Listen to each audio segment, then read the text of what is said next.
It's better for you to leave first and prepare a soft landing for the ones you love. I'm just gonna say it, because almost no one dares to, though everyone feels it. The new American dream is to leave America.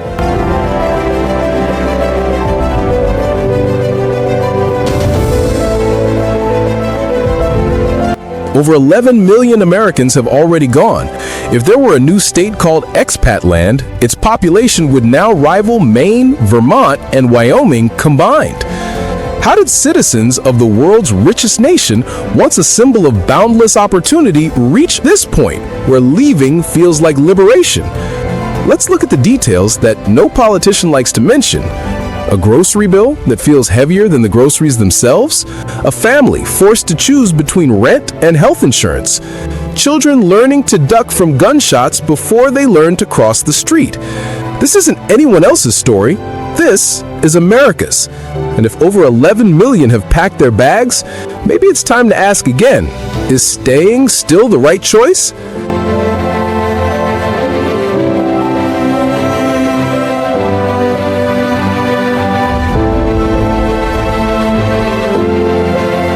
Every week, millions of Americans walk into the same grocery stores but walk out with less.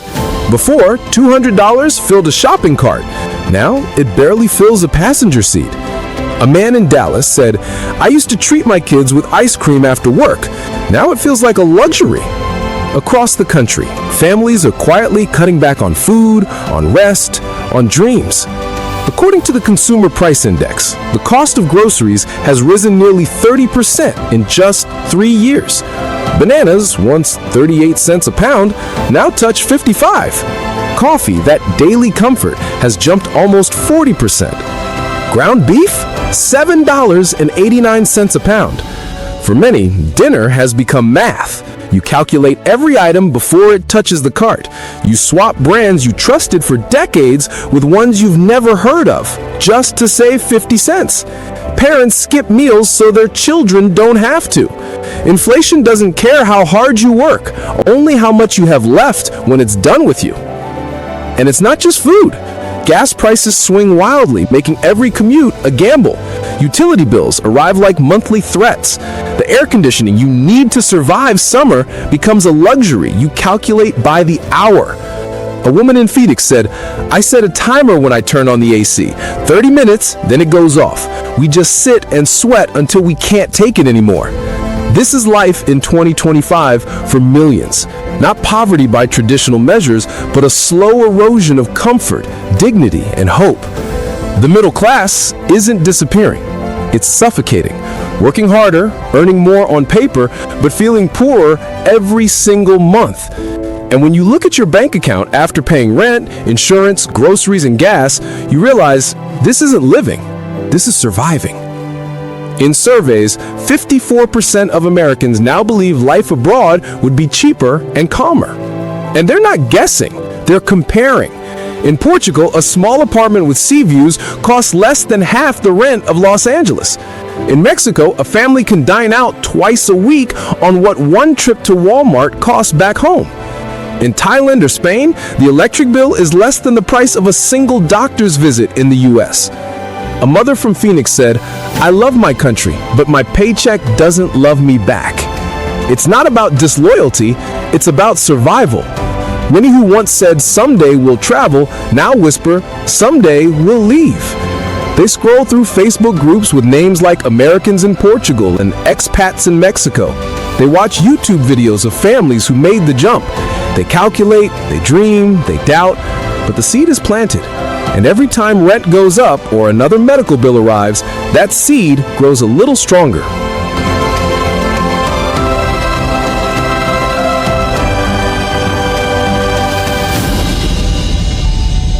Even professionals with stable jobs are suffocating. A school teacher in Illinois said, "I make more than I ever have, yet I feel poorer every year." Her electricity bill rose 60%, groceries 40%, rent 25%. Her salary? 3%. She has a master's degree, 15 years of experience, and a job that's supposed to be secure. But she's one emergency away from financial collapse. One car breakdown, One unexpected hospital visit, one broken appliance, and her carefully balanced budget crumbles. In Tampa, to live comfortably, analysts say you need $112,000 a year. In San Francisco, it's $140,000. In New York, even higher. For most Americans, that number isn't a target, it's a fantasy. The gap between what's needed and what's earned grows wider every year. For decades, the American dream promised comfort in exchange for hard work. Go to school, get a job, buy a house, raise a family. The formula was simple. The promise was real. But somewhere along the way, the contract broke. Now you can do everything right and still lose. You can have 2 degrees and 3 jobs and still struggle to pay rent. You can work 60-hour weeks and still have nothing saved for retirement. The dream didn't die, it just became unaffordable. And when people realize the math no longer adds up, they start looking elsewhere. Not because they're weak or disloyal, but because they're smart enough to know when a system has stopped working for them. But money isn't the only weight pushing people away. For many, it's health, or the fear of it. The U.S. spends more on healthcare than any nation in human history, nearly $13,000 per person each year. That's double the OECD average. But what do Americans get in return? A system where millions avoid doctors, not out of bravery, but out of fear of the bill. A simple ambulance ride can cost $2,000. A single night in the ER, $5,000, even with insurance. One wrong fall, and a lifetime of savings can vanish in a weekend. A cancer diagnosis becomes a financial death sentence even if the treatment works. A retired couple in Arizona described their life. Our health insurance costs as much as our rent. We can't get sick because we can't afford to. They've started exploring Costa Rica, where healthcare is public, affordable, and humane. When asked why, the husband said, "Because I'd rather be treated as a patient, not a product." In Costa Rica, an MRI costs $150. In the US, it's $1,500 to $3,000. A routine surgery that bankrupts families in America is covered by taxes there. Prescription drugs that cost hundreds here cost $10 there. In 2025, over 700,000 Americans have moved abroad for medical reasons. Not for beaches, but for hospitals. Not for tourism, but for survival. And that's the tragedy. In the richest nation on earth, many people now migrate for something as simple as affordable medicine. A man from Texas recalled, "In America, when my stomach hurt, I wondered if I had enough money to see a doctor. In Costa Rica, I just wondered if I'd feel better tomorrow." That's the real difference. In the US, pain is physical. Abroad, it's emotional. Here, it's both. Half of American adults admit they've delayed or skipped medical treatment because of cost. For households under $40,000 a year, that figure jumps to 64%. People ration insulin. They skip cancer screenings. They ignore chest pain and hope it goes away. In the world's richest country, health has become a privilege, not a right. And for millions, that reality alone is enough to make them look for the exit. But even if you can afford to live and stay healthy, there's another question.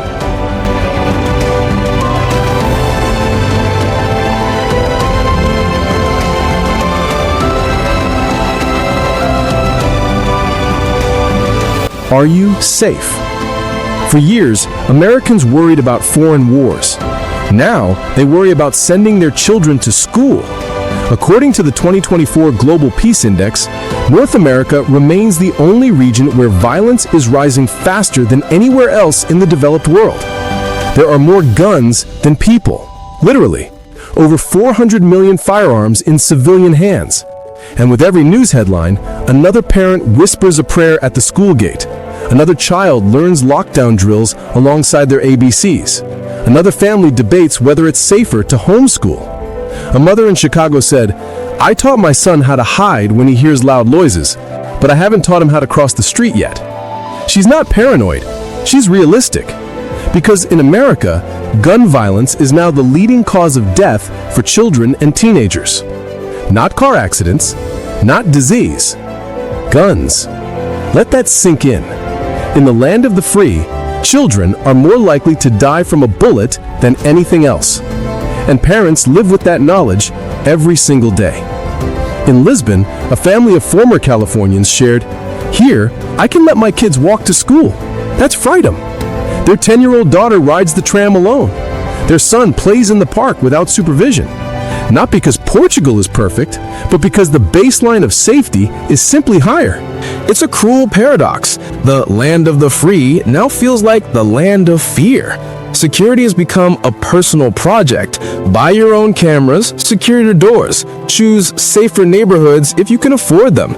Carry pepper spray, watch your back, trust no one. Millions of Americans aren't leaving to chase wealth, they're leaving to chase peace. The peace of walking at night without fear. The peace of sending kids to school without dread. The peace of living in a society where violence isn't normalized.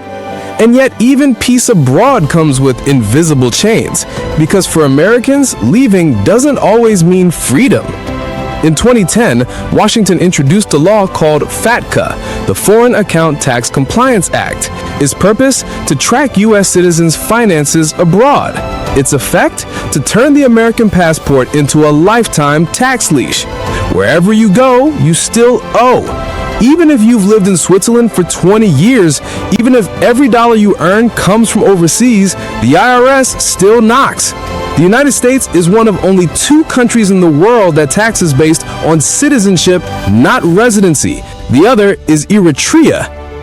Every year, thousands of Americans pay lawyers and accountants just to prove they're not hiding money.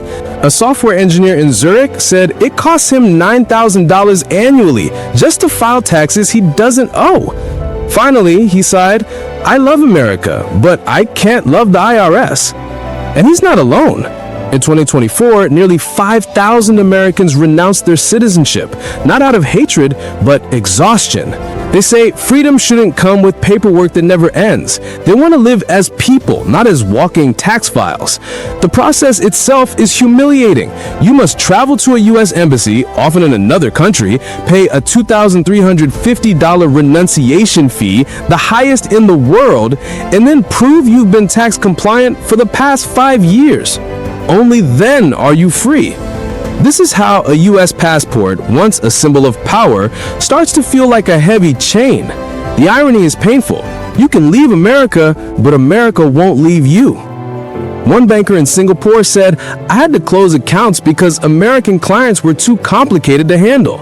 Some global banks now refuse to serve U.S. citizens entirely, not because they dislike them, but because they fear the IRS. The reporting requirements are so burdensome that it's easier to just say no. Imagine that. Your citizenship, once your greatest privilege, now treated like a liability. Your passport, once a key that opened doors, now a red flag that closes them.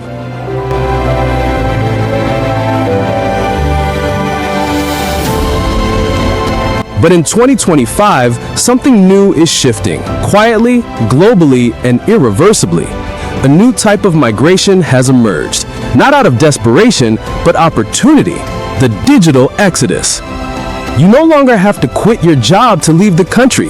All you need is Wi-Fi and willpower. Thanks to the remote work revolution, 1 in 4 American workdays now happen outside the office, sometimes outside the U.S. entirely. And over 40 countries have launched digital nomad visas, inviting people to live there while working for companies back home. Portugal, Spain, Croatia, Greece, Thailand, Mexico, Costa Rica, the list grows every month. They've realized something simple. Remote workers bring money, skills, and stability without taking local jobs. A programmer in Florida moved to Oaxaca, Mexico. He still codes for a Silicon Valley startup. Same job, same salary, but half the bills, twice the piece. He said, "My rent here is less than my old health insurance premium." That's the new equation. The American dream hasn't vanished, it's just moved online. People aren't escaping America, they're exporting their labor, but importing a better life. From Lisbon to Bali, from Bangkok to Barcelona, a quiet wave of laptops hums with the sound of reinvention. Coffee shops filled with Americans typing away, their Zoom calls echoing with familiar accents but unfamiliar backgrounds. It's no longer a luxury for the rich or the retired, it's becoming mainstream. A global middle class of mobile Americans tired of watching opportunities shrink inside their homeland. And for many, the dream isn't about being rich, it's about feeling alive again. Being able to breathe, to walk safely, to eat without counting pennies, to work hard and actually see the results of that work in your quality of life, not just in your tax bracket. A young couple who moved to Portugal said, "We didn't leave America because we hate it, we left because we missed feeling human." They wake up to sunlight, not alarm clocks. They walk to markets instead of driving to strip malls. They have time for dinners that last hours, not minutes. But for some, even living abroad isn't enough. They go further, they renounce. It sounds extreme to stand in an embassy line, sign a form, and say goodbye to your birthplace. Yet thousands do it every year. Because freedom, for them, means never again having to fear a letter from the IRS. Never again having to prove that their savings are innocent. A former investor in Singapore put it this way: